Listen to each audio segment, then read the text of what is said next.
The engine light had been blinking for 3 days, and I had promised myself I would deal with it after Thanksgiving. That was the kind of man I had become, always putting things off until after something else, always telling myself there would be time. There was never enough time. My left knee ached the way it always did when the temperature dropped below 40, and the heater in my old Dodge was doing its best, but losing the argument against a Tennessee November. I had 4 hours of highway ahead of me, and a thermos of coffee that had gone cold somewhere outside of Cookeville. Tell me something in the comments. Have you ever driven towards someone you loved, feeling nothing but gratitude that they existed, only to arrive and realize you had been a fool the entire time? I want to tell you about the Thanksgiving that changed everything, not just for me, but for my son, my daughter-in-law, and most importantly, for my granddaughter, Gracie, who was 6 years old and the only person in that house who had no idea what was really happening around her. My name is not important. What matters is that I am 67 years old, I have a bad knee, 2 herniated discs that my orthopedic surgeon has been politely suggesting I address for 4 years, and a 2009 Dodge Ram that I have driven 240,000 miles and intend to drive 240,000 more. I wear the same type of flannel shirt I have worn since 1987. I eat at the same diner on Route 70 every Tuesday morning. I tip 20%. I say please and thank you, and I have never once in my life asked anyone to notice me. My son, whom I will call my son, had married a woman I will call my daughter-in-law, and together they had built what appeared from the outside to be a beautiful life. A 4-bedroom colonial in a suburb of Nashville, with a 3-car garage and a yard that had a fence around it and a trampoline that Gracie used approximately twice before losing interest. My son worked in commercial real estate. My daughter-in-law had a lifestyle brand on Instagram with 80,000 followers. She posted about slow mornings and intentional living and the importance of surrounding yourself with people who elevate you. I was not, I would later understand, someone who elevated her. I had raised my son alone after his mother passed when he was 11. I worked 2 jobs for 6 years, days at the plant, evenings doing bookkeeping for 3 small businesses in our county. I made sure he had what he needed. Not everything he wanted, but everything he needed. I drove him to baseball practice and helped him with his algebra, and sat in the back of the auditorium at every single school event with a camera that was always slightly out of focus. When he got into Vanderbilt on a partial scholarship, I took out a second mortgage on my house to cover the rest. I never mentioned it. That was not the kind of thing you mentioned. He graduated, got his real estate license, married, had Gracie, and built his life. And I drove my old Dodge to Nashville 4 or 5 times a year and sat at his kitchen table and drank whatever coffee his daughter-in-law had purchased from a subscription service and tried not to take up too much space. That Thanksgiving, I left my house in Crossville at 7 in the morning. The knee was bad. The back was worse. The coffee went cold. But I had a cardboard box in the back seat with a pecan pie from Dot's Bakery, which is the best pecan pie in Cumberland County and possibly the state, and I had a little wrapped gift for Gracie, a book about horses that she had mentioned wanting back in September, and I had written it down in the small notebook I kept in my breast pocket because I was the kind of grandfather who wrote things down. I arrived at 11:43. I know the time because I looked at the clock on the dash before I cut the engine. I sat for a moment in the driveway, stretching my back, watching my breath fog in the cold air. The house smelled like roasting turkey, even from the driveway. There were 2 other cars parked along the curb. I recognized my daughter-in-law's sister's Audi and an unfamiliar Land Rover that I assumed belonged to someone from her social circle. The front door was unlocked. This was not unusual. I had texted my son from the road, and he had said, "Come on in, Dad. We're getting everything ready." I pushed the door open with the hand that was carrying Gracie's gift and stepped into the foyer. I could hear voices from the kitchen, several of them, overlapping, the way voices do when people are comfortable with each other and the wine has already been opened. I set the pie box on the entry table. I started to take off my coat. That was when I heard my daughter-in-law's voice, clear and carrying the way voices do when someone is not concerned about being overheard. "I'm telling you," she was saying, "it's getting embarrassing. Last Easter, he shows up in that filthy truck. My mother asked me afterward if we had a handyman at the party. There was laughter. More than one person. And he just sits there," she continued, eating and nodding. He doesn't contribute to anything. He doesn't know how to talk to our friends. We had the Kellermans over last month. Do you know what he tried to talk to Greg Kellerman about? Fishing. Greg Kellerman is a partner at Cumberland Capital, and your father-in-law wants to discuss fishing. My son's voice. Quieter. He means well. I know he means well, but meaning well doesn't unembarrass me in front of Greg Kellerman. A pause. I'm just saying, at some point we need to have a conversation about how often he comes up. It's a 4-hour drive. He doesn't have to come every holiday. He's my father. I know he's your father. I'm not saying cut him off. I'm saying boundaries. Healthy boundaries. We have a life. We have a certain image we've worked very hard to maintain, and every time he shows up in that truck wearing that flannel shirt, it what? It makes us look like we came from nothing. I stood in the foyer with my coat half off my shoulders and my bad knee throbbing and the book about horses still in my hand. I did not move for a long moment. Then I put my coat back on, very slowly and carefully, the way you do something when you want to make sure your hands are not shaking. I picked up the pie box. I picked up Gracie's book, and I walked back out the front door and pulled it quietly shut behind me. I sat in the truck for 11 minutes. I know because I watched the clock. Here is something I need to tell you, because it is the part of this story that my daughter-in-law did not know, that my son only partially understood, and that I had never once used as a reason for anyone to treat me with any particular regard. When my wife passed, she left behind a small life insurance policy, $40,000. I invested it, along with my savings, and over the following decades, partly through discipline and partly through exceptional luck, with a handful of early technology investments that my accountant still shakes his head about, I had built a portfolio that my financial advisor valued, as of the previous spring, at just under $4 million. I also owned, outright, 14 acres of land in Cumberland County that a developer had been attempting to purchase from me for 3 years, most recently for an offer of $800,000 that I had declined because I was not ready to sell. I drove a 2009 Dodge Ram because I had driven it for 15 years and it worked perfectly well, and I saw no reason to replace something that worked. I wore flannel shirts because I liked them. I had never said any of this to my son, not because I was hiding it, because it had never once occurred to me that it needed to be said. I was his father. He was my son. The money was a fact, not a bargaining chip. In the truck, I made a phone call, not to my son, to my attorney, a woman named Patricia, who had handled my affairs for 12 years and who picked up on the third ring despite it being Thanksgiving morning. I need to revise the estate documents, I said. Not now, Monday, but I want you to know before then. I'll make a note, she said, without asking questions, because that was what I paid her for. Then I made a second phone call, to my sister in Knoxville, who had been inviting me to Thanksgiving for 6 years and who answered the phone with the cheerful certainty of someone who had just put rolls in the oven. Tell me you're not calling to cancel, she said. I'm calling to accept, I said. I'll be there in 2 hours. I'll set a place, and I'll pour you a drink the second you walk in. I started the engine. The engine light blinked at me. I pulled out of my son's driveway and onto the quiet street and drove away. I want to be honest with you here, because this is not a story where the hurt disappears quickly. It sat in my chest, the whole drive to Knoxville, like something with weight. Not anger, not yet. Something closer to grief. The particular grief of realizing that a version of your life you believed was real was not, in fact, real. That the seat at the table you thought was yours was conditional. That the man your daughter-in-law saw when she looked at you was a handyman in a dirty truck, not a father, not a grandfather, not a person with his own interior life and history and dignity. I thought about my son saying he means well. 2 words of defense in a room full of laughter. He means well.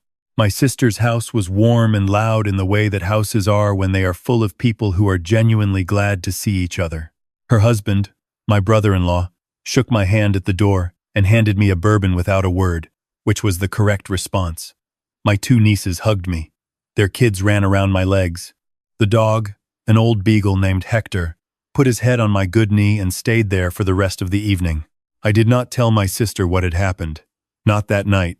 I ate turkey and sweet potatoes, and I told the kids a story about a fox I had seen on my land the previous fall. And I felt, For a few hours, like a person who was known and wanted in the room he was sitting in. My son called at 8:15. I let it go to voicemail. He called again at 8:40. I let that go too. His message said, "Dad, where are you? We were expecting you. Is everything okay? Call me back." The voice of someone who did not yet understand what had happened but was beginning to feel the first edge of concern, the way you feel the edge of cold air before a door fully opens. I listened to the message twice. Then I put the phone in my shirt pocket and went back inside.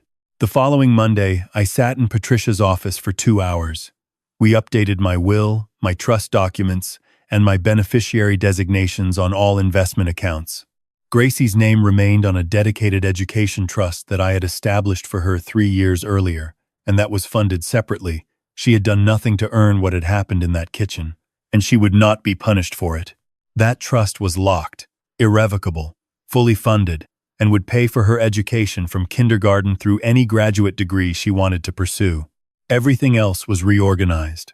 In the second week of December, I accepted the developer's offer on the land, $850,000, because Patricia had gone back to them, and they wanted it badly enough. The sale closed before Christmas. My son called 6 more times over those 3 weeks. His messages moved through predictable stages: concern, confusion, mild frustration, and then, somewhere around the 4th call, the first note of something that might become panic. His wife had apparently told him she didn't know what the problem was. Maybe Dad had just gotten busy.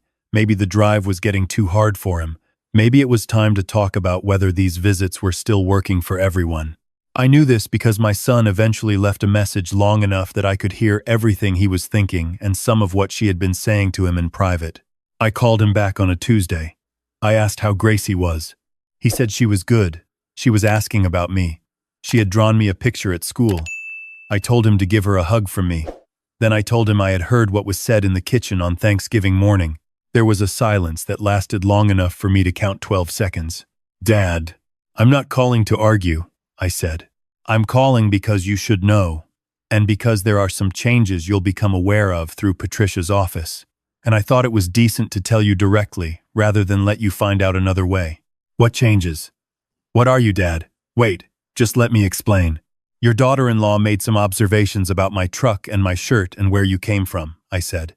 "She made them in your kitchen while I was standing in your foyer. You told her I meant well. I want you to know that I have thought about this carefully, and I am not angry with you, but I am done pretending that I did not hear what I heard." The silence this time was different. The sound of a man understanding something he should have understood a long time ago. "The land sold," I said. "The estate documents have been revised. Gracie is protected. Her education fund is untouched. The rest is different now. Patricia will be in touch through proper channels. There's nothing either of you needs to do. I just thought you should hear it from me." "Dad, please, can you just come up? Can we talk in person?" "Maybe in the spring," I said. "Give Gracie my love. I want to stop here for a moment and ask you something. Have you ever been in a position where someone you loved failed you, not with cruelty, exactly, but with carelessness, where the hurt wasn't a knife but a kind of slow erasure? I wonder sometimes which is harder to sit with." My son came to Crossville 12 days before Christmas. He came alone, which told me that some conversation had happened in that house that I would not have been comfortable witnessing. He sat at my kitchen table in the house he had grown up in, and he looked around at it like a man seeing something clearly for the first time that he had been looking at without seeing for years. The flannel shirts in the closet, the coffee maker that was 12 years old but worked fine, the framed photo of his mother on the mantel that I dusted every week. He said, "I didn't know she felt that way. Not like that." I poured him coffee and sat across from him and said, "Yes, you did." He didn't argue, which told me a great deal. "I should have said something different," he said. "In the kitchen. I should have said more." "You should have," I agreed. "I'm sorry, Dad." I looked at my son, who was 41 years old and had his mother's eyes, and had been 11 when I sat beside him at her funeral and told him we were going to be all right. I had meant it then, and we had been. He was not a bad man. He was a man who had been slowly persuaded to be careless with something precious because someone near him had decided it was not worth handling carefully. "I know you are," I said. We sat for a while. I told him about the land sale. I told him the trust for Gracie was solid. I told him that my decisions were mine to make, and that I had made them thoughtfully and without anger, and that this did not mean I was cutting him off or out of my life. It meant that I had reorganized things to reflect what I now understood about what I was walking into when I drove 4 hours up the highway. Is there any? He started. Patricia's information hasn't changed, I said. Whatever you need to discuss about the documents, she's the one to talk to. He nodded. He wrapped both hands around his coffee mug, the way he used to do as a kid with his hot chocolate. We talked about Gracie for a while about the horse book, which he said she had found on his Amazon account and asked him about 3 times. I told him I still had it. I would bring it when I came up in the spring. She'd love that, he said. I know, I said. He left in the early afternoon. I watched his car back out of my driveway and drive down my road toward the highway, and I stood on the porch in the December cold for a minute before I went back inside. My daughter-in-law called me 4 days later. This was the call I had been expecting, and I let it ring through, then listened to the message. She said she wanted to apologize. She said things had been stressful, and she hadn't meant what it sounded like, and she hoped I wouldn't let a misunderstanding affect my relationship with my son, whom she knew loved me very much. She said Gracie was asking for her grandfather every day. She did not mention the estate documents, which meant my son had told her. She did not mention Greg Kellerman, or the truck, or the flannel shirt. I called her back the following morning. I appreciate the call, I said. I want you to know I'm not carrying any anger toward you. You said what you said in what you thought was a private moment. That's not a crime. What I heard was honest, and honest information is useful. I want to explain. You don't need to explain, I said. I understood perfectly. What I would ask, the only thing I would ask is that Gracie knows her grandfather. That's between her and me. Whatever else exists between the adults in this situation is separate. A pause. Of course, she said. Of course she knows you. She loves you. Good, I said. Then we're fine. We were not entirely fine, but we were navigating towards something survivable, which is sometimes the best that honesty can produce. Christmas morning, I drove to my sister's house in Knoxville. I brought the pecan pie from Dots and a bottle of bourbon and Gracie's horse book, which I had wrapped in brown paper because I didn't have gift wrap in the house, and the brown paper, tied with twine, looked the way things looked when I was young, and a wrapped gift meant that someone had taken time. Gracie was not there. Of course, she was with her parents, but I had mailed her gift to her, along with a card I had written by hand that said, I am your grandfather, and I am always on your side. I think about you every day. Here is the book about horses you wanted. I love you, Grandpa. My sister put on the fireplace. Hector the beagle distributed himself across the rug.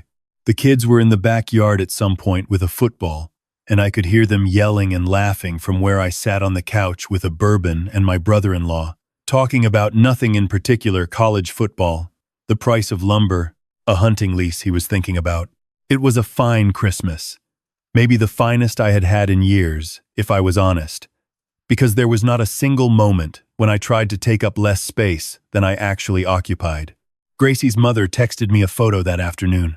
Gracie, sitting on the kitchen floor of the Nashville house in her Christmas pajamas, holding the horse book open on her lap, looking at the illustrations with the particular focus that children bring to things they have been waiting for. She had one hand on the page as if she was about to turn it, and she was not performing happiness for the camera, she was just happy, in the unself-conscious way that 6-year-olds are happy when they get the thing they actually wanted. I looked at that photo for a long time. In January, Patricia finalized everything. My son was not disinherited, that had never been my intention. But the terms were different. The conditions were clear. And there was a clause that my attorney had suggested and I had agreed to, which simply stated that Gracie's trust was administered by an independent trustee, not subject to parental management or access under any circumstances until Gracie herself turned 25. It was, Patricia said, an elegant piece of protective architecture. I thought about my daughter-in-law describing a man in a dirty truck, and I thought, I know something about architecture. The developer broke ground on the land in February. I drove past the site on a cold morning in early spring and watched a backhoe moving in the frost and felt nothing in particular. Not loss, Not satisfaction, just the clean, particular feeling of a decision made and kept. My son came back to Crossville in March. This time, he brought Gracie. She ran across my yard toward me while he was still getting out of the car, which told me either that he had opened her door first or that she had gotten very fast since I last saw her, and she crashed into my good leg with her arms around my waist before I could even crouch down to her level. She smelled like the strawberry shampoo she had apparently been using since she was 4. She talked without pause for 45 minutes about horses, and a girl named Sophia who was her best friend at school, and a movie she had seen twice, and a loose tooth, and the specific properties of a rock she had found in the backyard that she was fairly certain was a fossil. I got on the floor with her after lunch, and we looked at the horse book together, page by page. I told her about a horse my father had kept when I was her age. She told me that when she grew up she was going to have 6 horses, and their names were going to be Butterscotch, Midnight, Carolina, Henry, Pepper, and Dave. Dave? I said. Dave is the funny one, she said, with total certainty. My son sat in the kitchen doorway watching us. I did not look at him directly, but at some point I heard him clear his throat in the particular way he had been clearing his throat since he was a teenager when he was trying to hold on to something and not let it show. Later, after Gracie had fallen asleep on my couch wrapped in the old quilt that had been in my family since before my son was born, he and I sat at the kitchen table with coffee and talked for a long time. Not about the estate, not about money, about his mother, about a road trip we had taken when he was 14, just the 2 of us, out to New Mexico and back, sleeping in the truck bed when the motels were too expensive, about the algebra he had struggled with, about the camera that was always slightly out of focus. He said, "I think I forgot some things." "People do," I said. "I don't want to anymore." I looked at my son, 41 years old, with his mother's eyes, sitting in the kitchen where he had grown up. He was not asking me to undo anything. He was not asking me to pretend that Thanksgiving morning hadn't happened. He was just sitting there, telling me he didn't want to forget things anymore. "Then don't," I said. "It is not a tidy ending. Life very rarely is. My daughter-in-law and I have what I would describe as a careful, functional peace. We are cordial when I visit. She is attentive to Gracie's needs, and I believe she loves my son in her way. Whether she has changed her views about handymen and dirty trucks, I cannot say. What I can say is that the truck remains in my driveway, the engine light is finally fixed, and I drove it to Nashville for Easter with a fresh pie from Dot's and Gracie's Easter basket in the passenger seat. I am 67 years old. I have a bad knee, 2 herniated discs, and a portfolio that my financial advisor tells me is performing well. I wear flannel shirts. I tip 20%. I have a small notebook in my breast pocket where I write down the things the people I love tell me they want, because I believe paying attention is the most important currency there is, more important than any other kind. I came from somewhere. I am not ashamed of it. And the man who arrived at that Nashville house in November in an old truck with a pecan pie and a horse book is the same man who sat in Patricia's office and reorganized the architecture of his life with the same quiet deliberateness he has brought to everything he has ever done. My daughter-in-law was right about one thing. We came from something. I just want you to know, it was something worth coming from. If this story meant something to you, leave a comment and tell me where you're watching from today. And if you have ever had to quietly rebuild your dignity in the front seat of an old truck in someone's driveway, I want you to know you are not alone, and you are not nothing. I'll see you in the next one.